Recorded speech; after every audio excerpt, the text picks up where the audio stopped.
आज की कहानी में आपका स्वागत है। तो शुरू करते हैं। हेलो, मेरा नाम नेहा है। उम्र 24 साल की हो गई पर दिल अभी 16 साल का है। गांव की हूँ पर शहर की हवा ने थोड़ा रंग चढ़ा दिया। कद 54 का पर जो है वो भरपूर है। जहाँ होना चाहिए वो थोड़ा ज़्यादा ही है। लोग कहते हैं मेरी कमर में लचक है। चलती हूँ तो हवा भी साथ साथ लहराती है। आंखें काली काली, होठ गुलाबी गुलाबी और हंसी ऐसी की सुनने वाला सोचे, अरे ये तो मुझे ही बुला रही है।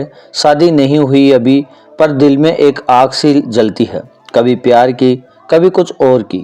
आज अपनी जिंदगी की वह बात बताने जा रही हूँ जो ना अच्छा लगे, लोगों को बोर करेगी। इसलिए हैंड फोन लगाकर सुनना, क्योंकि मैं अपना प्राइवेट बातें भी आपको बता रही हूँ। तो चलो शुरू करते हैं। यार, हमारा गांव छोटा सा है पर खेतों की हरियाली ऐसी के देखते देखते ही मन न भर जाए। घर पुराना है, मिट्टी का पर मजबूत। पापा खेती करते हैं, मम्मी घर संभालती है और मैं तो बस अपनी दुनिया में खोई रहती हूँ। पास ही एक पुराना तालाब है जहाँ शाम को पानी में सूरज डूबता है और उसकी लालिमा मेरे गालों पर चढ़ जाती है। उसी तालाब के किनारे एक दिन मैं बैठी थी, पैर पानी में डुबोकर उस सोच रही थी कि जिंदगी में कुछ तो होना चाहिए जो दिल को छू जाए। हवा चल रही थी, मेरे दुपट्टे को उड़ा रही थी और मैं उसे बार बार संभाल रही थी। तभी पीछे से आवाज आई, नेहा इतनी देर से यहाँ क्या कर रही हो? मम्मी बुला रही है। मुड़कर देखा तो हमारा पड़ोसी राजू भैया, उम्र 30 के करीब, कद लंबा, शरीर मजबूत, खेतों में काम करने में मांसपेशियां ऐसी की देखकर मन कहे, अरे ये तो पत्थर को भी तोड़ देगा। मैं हंसती, बस थोड़ा सा सुकून ढूंढ रही थी। भैया आप यहाँ वो पास आए, तालाब के किनारे बैठ गए और बोले, मैं तो रोज आता हूँ। यहाँ की शांति कुछ और है। उनकी नज़र मेरे पैरों पर गई जो पानी में डूबे थे और फिर मेरे चेहरे पर। मैंने दुपट्टा ठीक किया पर वहाँ हवा फिर उड़ा दिया। वो बोले, नेहा तुम्हारी ये हवा से लड़ाई देखकर अच्छा लगता है। मैं शर्माई पर मन में कुछ गुदगुदाया। भैया आप भी ना मजाक करते हो। वो हंसे, मजाक नहीं सच, तुम में कुछ बात है जो चीख खींचती है। हम दोनों वही बैठे रहे। सूरज डूबने लगा, पानी में लाल रंग फैल गया। राजू भैया ने अपनी शर्ट की आस्तीनें ऊपर चढ़ाई और उनकी बाहों पर पसीने की बूंदें चमक रही थी। मैंने अनजाने में देख लिया और मन में सोचा, अरे ये तो कितने मजबूत हैं। वो बोले, नेहा तुम्हें पता है मैंने तुम्हें बचपन से देखा है। तुम हमेशा से ऐसी थी, थोड़ी शरारती, थोड़ी रहस्यमयी। मैंने पानी में पैर हिलाए, चींटे उड़े कुछ उनके ऊपर भी। वो हंसे, और ये क्या, अब मुझे भी गीला कर दिया। मैंने माफी मांगी पर वो बोले, कोई बात नहीं, थोड़ा सा गीला होना बुरा नहीं, कभी कभी ताजगी देता है। उनकी बात में कुछ था जो मन में घर कर गया। मैंने सोचा ये क्या कह रहे हैं, गीला होना, ताजगी? पर मैंने हंसकर टाल दिया। फिर वह उठे और बोले, चलो घर चलते हैं, अंधेरा हो रहा है। मैं भी ठीक उठी, दुपट्टा फिर ओढ़ा और इस बार वह आगे बढ़े। उसे पकड़ लिया। उनकी उंगलियां मेरे कंधे को छू गई, बस एक पल के लिए। पर उस पल में कुछ करंट सा दौड़ा। मैं रुक गई, वह भी नजरें मिली और वह बोले, नेहा सावधान रहना, रास्ता फिसलन भरा है। मैंने हाँ कहा पर मन में सोचा, फिसलना तो दिल में ही है। हम चल पड़े। रास्ता में वह मेरे साथ साथ चल रहे थे, कभी मेरी तरफ देखते कभी आगे। गांव की गलियां सकरी है, कभी कंधे रगड़ जाते। एक बार ऐसा हुआ, उनकी बाहें मेरी कमर को छू गई और मैं सिहर सी गई। वो बोले, सॉरी नेहा। मैंने कहा, कोई बात नहीं भैया, पर अंदर से कुछ और ही चल रहा था। घर पहुंचते पहुंचते रात हो गई। मम्मी ने पूछा, कहाँ थी इतनी देर? मैंने कहा, तालाब किनारे। राजू भैया चले गए अपने घर। उनकी बातें मन में घूमती रही। रात को बिस्तर पर लेटी तो नींद नहीं आई। उनकी मजबूत बाहें, उनकी हंसी, उनकी नजरें, सब याद आ रही थी। मैंने तकिया गले लगाया और सोचा, क्या पता कल फिर मिले। सुबह हुई, मैं उठी, नहाई और तैयार हो गई। आज मैंने लाल सूट पहना जो थोड़ा टाइट था, कमर को अच्छे से दिखाता था। मम्मी बोली, नेहा आज कुछ ज्यादा ही सज धज के। मैं हंसी, बस मन हुआ। दोपहर में मैं फिर तालाब किनारे गई। आज पानी ज्यादा ठंडा था। मैंने पैर डुबाए, इंतजार करने लगी मन में था कि शायद राजू भैया फिर आएंगे।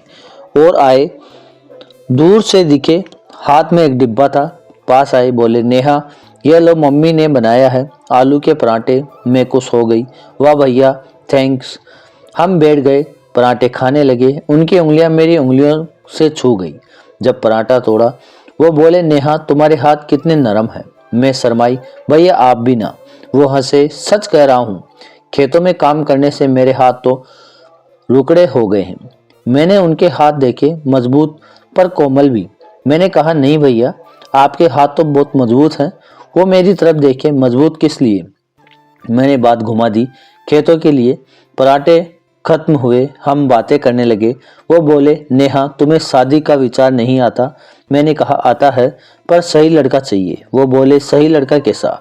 मैंने सोचा, फिर कहा जो समझे, जो साथ दे। जो वो बीच में बोले जो तुम्हें संभाले।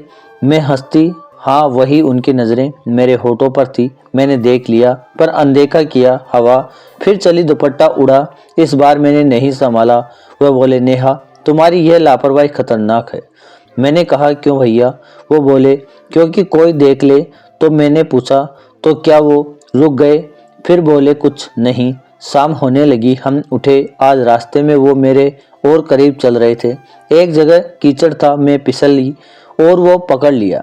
उनकी बाहें मेरी कमर के चारों तरफ में उनके सीने से चिपक गई। एक पल के लिए दिल की धड़कन सुनाई दी, उनकी या मेरी पता नहीं। वो बोले नेहा संभल के। मैंने कहा था थैंक्स भैया, पर छूटते वक्त उनकी उंगलियां मेरी कमर पर देर तक रही। घर पहुंचकर मैं सोचती रही ये क्या हो रहा है। रात को फिर नींद नहीं आई। मैंने सोचा कल फिर जाना है। अगले दिन मैं सुबह सुबह गई। आज तालाब में कोई नहीं था। मैं अकेली बैठी पानी में पत्थर फेंक रही थी। तभी राजू भैया आए, पर आज उनके साथ उनका दोस्त विक्की। विक्की शहर से आया था, पढ़ाई करता है। वह बोला नेहा दीदी नमस्ते। मैंने मुस्कुराकर जवाब दिया। राजू भैया बोले विक्की मुझसे मिलने आया है। हम तीनों बैठ गए। विक्की की नज़रें मेरे ऊपर थी, थोड़ी शरारती। वो बोला दीदी आप तो गांव की शान हो। मैं हंसी, अरे क्या बात है। राजू भैया चुप थे, पर उनकी नज़रें विक्की पर थी। विक्की बोला दीदी आपको स्विमिंग आती है। मैंने कहा नहीं, पर पानी में खेलना पसंद है। वो बोला तो आज सिखा दूं। राजू भैया बोले विक्की मजाक मत करो, पर विक्की नहीं माना। वो पानी में उतर गया और बोला दीदी आओ ना। मैं हिचकिचाई, पर राजू भैया बोले नेहा मत जाओ, पानी गहरा है। पर मैं मन में थी कि थोड़ा मजा करूं। मैं किनारे पर गई, पैर डुबाए। विक्की ने हाथ थमाया, दीदी पकड़ो। मैंने पकड़ा और वह खींचने लगा। मैं हंस रही थी, पानी मेरे घुटनों तक आ गया। राजू भैया चिल्लाए नेहा बाहर आ जाओ, पर मैं नहीं मानी। तभी मेरी चप्पल फिसली, मैं गिरने लगी और विक्की ने पकड़ लिया। उसकी बाहें मेरे चारों तरफ, मैं उसके सीने से चिपक गई पानी में। राजू भैया दौड़े आए, मुझे खींच लिया। वो गुस्से में थे। नेहा तुम्हें क्या हो रहा है। मैं बाहर आई, कपड़े गीले, शरीर से चिपके हुए। राजू भैया की नज़रें मेरे ऊपर थी, गुस्सा और कुछ और। विक्की बोला सॉरी भैया। राजू भैया बोले तुम जाओ यहाँ से। विक्की चला गया। अब हम दोनों अकेले। मैं कांप रही थी, ठंड से या कुछ और से। राजू भैया ने अपनी शर्ट उतारी, मुझे दी, पहनो नेहा। मैंने पहनी। उनकी शर्ट बड़ी थी पर गर्म। वह बोले नेहा तुम ऐसा क्यों करती हो। मैंने कहा बस मज़ा आया। वो मेरे करीब आए, मज़ा अगर कुछ हो जाता तो। उनकी आवाज़ में चिंता थी और कुछ और। मैंने उनकी आंखों में देखा। भैया आप चिंता करते हो। वो बोले हाँ बहुत। हम घर चले। रास्ते में वह चुप थे। घर पहुंचकर मैंने शर्ट लौटाई। थैंक भैया। वो बोले रखो। मैंने रख ली। रात को मैंने वह शर्ट सूंघी, उनकी महक थी। मन में कुछ चल रहा था। अगले दिन मैं फिर गई, पर आज कुछ अलग था। राजू भैया नहीं आए। मैं इंतजार करती रही, पर नहीं आए। शाम को घर लौटी तो मम्मी बोली नेहा राजू घर गए थे, उनकी मम्मी बीमार है। मैं चौंकी, क्या हुआ। मम्मी बोली बुखार। मैं बेचैन हो गई। रात को मैं उनके घर गई अकेली। उनकी मम्मी बिस्तर पर थी, राजू भैया पास बैठे थे। मुझे देखकर वह उठे। नेहा तुम। मैंने कहा मम्मी को देखने आई। हम बाहर गए। आंगन में रात थी, चांद की रोशनी। वो बोले नेहा कल की बात। मैंने कहा सॉरी भैया। वो बोले नहीं मैं गलत था, तुम युवा हो, मजा करना चाहती हो। मैंने कहा बट आप नाराज हो गए। वो मेरे करीब आए, नाराज नहीं, डर गया था तुम्हारे लिए। उनकी हाथ मेरी बाहों पर था। धीरे से मैंने कहा भैया आप हमेशा मुझे बचाते हो। वो बोले क्यों, कि तुम खास हो। हम आंगन में बैठ गए, रात गहराती गई। वो बोले नेहा मुझे लगता है मैं तुमसे, मैंने रोक लिया। भैया मत कहो। वो चुप हो गए। मैंने कहा आप मेरे लिए भाई जैसे हो। वो बोले बस भाई। मैंने हाँ कहा पर मन में कुछ और था। हम चुप रहे। फिर मैं उठ चलती हूँ, मुझे दरवाजे तक छोड़ने आए। जाते वक्त उनकी उंगलियां मेरी उंगलियों से छू गई और इस बार मैंने नहीं छुड़ाई। अगले दिन से कुछ बदल गया। राजू भैया फिर तालाब आने लगे, पर अब बातें अलग थी। वो मेरी पढ़ाई के बारे में पूछते, मेरे सपनों के बारे में। मैं उन्हें अनपढ़ अपनी कहानियां सुनाती, कैसे मैं शहर जाना चाहती हूँ, कैसे कुछ बनना चाहती हूँ। वह सुनते और कहते नेहा तुम कर सकती हो। उनकी नज़रें अब सम्मान से भरी थी। एक दिन वो बोले नेहा मैंने एक स्कूल में टीचर की जॉब के लिए अप्लाई किया है। मैं चौंकी। वो बोले हाँ शहर में खुश हो गई। अब तालाब किनारे हम सपने बुनते। वो मुझे पढ़ाते, मैं उन्हें नई चीज़ें सिखाती। विक्की फिर आया, पर अब राजू भैया उसे दूर रखते। एक दिन विक्की ने मुझसे अकेले में कहा दीदी आप राजू भैया को पसंद करती हो। मैंने कहा हाँ पर दोस्त की तरह। वो हंसा। दोस्त मैंने कुछ नहीं कहा। धीरे धीरे समय बीता। मैंने जॉब पाली, शहर जाने की तैयारी होने लगी। आखिर दिन तालाब किनारे हम मिले। वो बोले नेहा तुम जा रही हो। मैंने कहा हाँ पर वापस आऊंगी। वो बोले मैं इंतजार करूंगा। मैंने उनकी आंखों में देखा और समझ गई यह प्यार था पर शुद्ध। मैंने उन्हें गले लगाया बस दोस्त की तरह। वो बोले नेहा तुमने मुझे सिखाया कि जिंदगी में सिर्फ शरीर नहीं दिल भी होता है। मैं शहर चली गई, वहाँ नई जिंदगी नई चुनौतियाँ, पर राजू भैया की यादें साथ थी। कभी कभी फोन पर बात होती, वह पूछते नेहा खुश हो। मैं कहती हाँ भैया। एक दिन वो बोले नेहा मैंने शादी कर ली। मैं चौंकी पर खुश हुई। मुबारक हो। वो बोले तुम्हारी वजह से मैं समझ गया कि सच्चा प्यार क्या है।